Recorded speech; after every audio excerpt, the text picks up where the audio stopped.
අද අපි චිත්‍රයක ඊතා වැදගත් අංගයක් වන ගැඹුරේ මායාව නිර්මාණය කරන්නේ කෙසේදයි බලමු.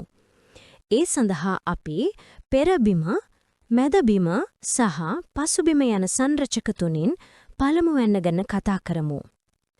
පෙරබිම කියන්නේ අපේ චිත්‍රයේ නරඹන්නාට වඩාත්ම සමීපව තියෙන කොටස.